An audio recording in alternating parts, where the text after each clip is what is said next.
اعوذ باللہ من الشیطان الرجیم بسم اللہ الرحمن الرحیم۔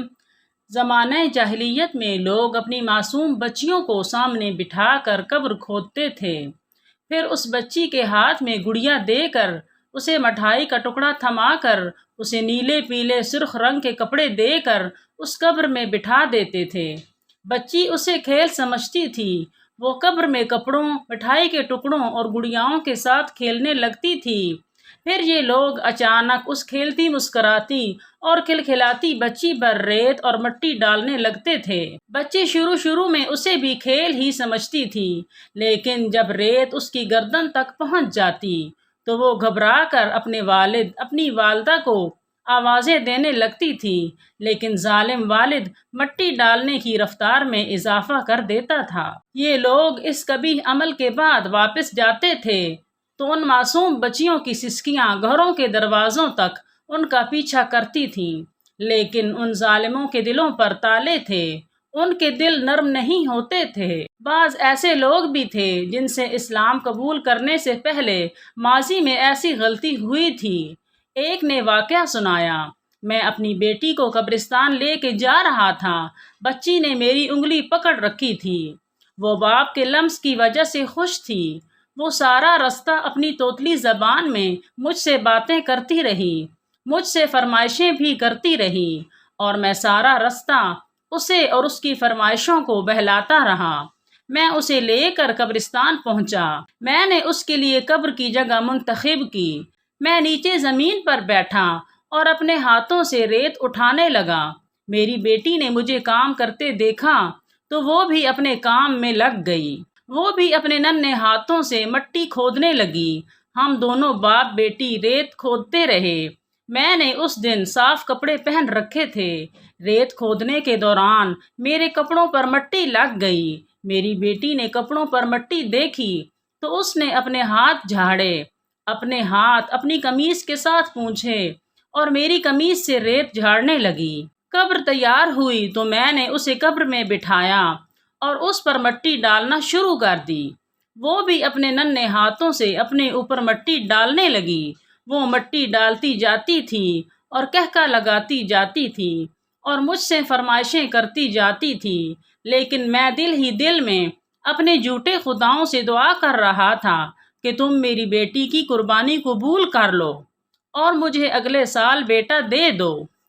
میں دعا کرتا رہا اور بیٹی ریت میں دفن ہوتی رہی۔ میں نے آخر میں جب اس کے سر پر مٹی ڈالنا شروع کی تو اس نے خوفزدہ نظروں سے میری طرف دیکھا اور مجھ سے توتلی زبان میں پوچھا، ابا آپ پر میری جان قربان، آپ مجھے ریت میں کیوں دفن کر رہے ہیں؟ میں نے اپنے دل کو پتھر بنا لیا اور دونوں ہاتھوں سے تیزی سے قبر پر ریت پھینکنے لگا۔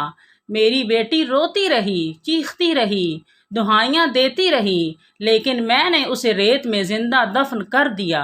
یہ وہ نقطہ تھا جہاں رحمت للعالمین صلی اللہ علیہ وسلم کا ضبط جواب دے گیا۔ آپ صلی اللہ علیہ وسلم کی ہچکیاں بند گئیں، داڑھی مبارک آنسوؤں سے تر ہو گئی اور آواز حلقے مبارک میں گولا بن کر پھنسنے لگی۔ وہ شخص دہاڑے مار مار کر رو رہا تھا اور رحمت للعالمین صلی اللہ علیہ وسلم ہچکیاں لے رہے تھے۔ اس نے اللہ کے رسول صلی اللہ علیہ وسلم سے پوچھا، یا رسول اللہ صلی اللہ علیہ وسلم، کیا میرا یہ گناہ بھی معاف ہو جائے گا؟ رحمت للعالمین صلی اللہ علیہ وسلم کی آنکھوں سے اشکوں کی نہریں بہہ رہی تھیں۔ ہمارے معاشرے میں آج بھی بہت سے لوگ اس نقطے پر غور دیتے ہیں کہ ہمیں بیٹا ہی چاہیے۔ ان سے اپیل کرتی ہوں کہ خدا را اس گندی سوچ کو ختم کریں۔ محترم ناظرین، زمانہ جاہلیت میں بچیوں کو زندہ درگور کیا جاتا تھا، مگر موجودہ زمانہ بھی زمانہ جاہلیت سے کچھ زیادہ مختلف نہیں، کیونکہ ابھی تک بھی مکمل حقوق جو ہمارے مذہب نے خواتین کو دیے ہیں وہ انہیں نہیں مل رہے۔ اس پر بات کرنے کے لیے کئی موضوعات سامنے ہیں، مگر میں ایک کے بارے میں ذکر کروں گی، وہ یہ کہ اب تک بھی لڑکی کو اس کی پسند کی شادی کا حق نہیں دیا گیا، بلکہ اس کی شادی اس کی مرضی کے بغیر اپنی پسند سے کر دیتے ہیں۔ کبھی اپنی رشتہ داری کی خاطر تو کبھی اپنی عزت کی خاطر، جہاں پر اس لڑکی کو مجبوراً سمجھوتا کرنا پڑتا ہے یا والدین کی عزت کی خاطر خاموشی اختیار کرنی پڑتی ہے۔ کئی بار کسی عمر رسیدہ شخص سے شادی کر دیتے ہیں جہاں وہ عمر بھر پل پل زندہ درگور ہوتی رہتی ہے، مگر یہ سب کرنے والے معزز لوگ اس بات کو نہیں سمجھتے، کیونکہ یہ زمانہ جاہلیت کے جاہل نہیں بلکہ دور حاضر کے تعلیم یافتہ جاہل لوگ ہیں۔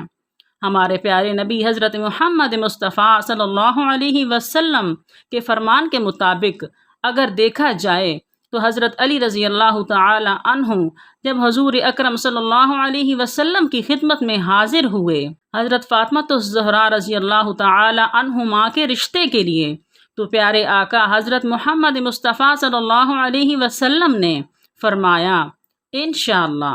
آپ نے ہاں کیوں نہیں کی؟ آپ صلی اللہ علیہ وسلم نے حضرت فاطمہ الزہرا کو بتایا کہ تمہارے لیے حضرت علی کا رشتہ آیا ہے، تو حضرت فاطمہ الزہرا نے رضامندی ظاہر کی، تو پیارے آقا نے ہاں کی۔ ہمارے معاشرے میں لڑکیوں کو اعلیٰ تعلیم بھی دی جاتی ہے، مگر شادی کے معاملے میں اکثر فیصلہ گھر کے بڑے خود ہی کرتے ہیں۔ محترم ناظرین، پیارے آقا کی سنت پر عمل کرو۔ جو طریقہ انہوں نے فاطمہ الزہرا کی شادی کے لیے اپنایا، وہ طریقہ ہمارے لیے اپنایا تاکہ ہر مسلمان اس پر عمل کرے۔ اللہ تعالی ہم سب کو دین کی سمجھ عطا فرمائے اور اللہ کے سچے دین پر عمل کرنے کی توفیق عطا فرمائے۔ معزز ناظرین، یہ ویڈیو اچھی لگے تو لائک کریں اور صدقہ جاریہ کی نیت سے دوسروں میں شیئر کریں اور میرے چینل کو ضرور سبسکرائب کریں۔ جزاک اللہ۔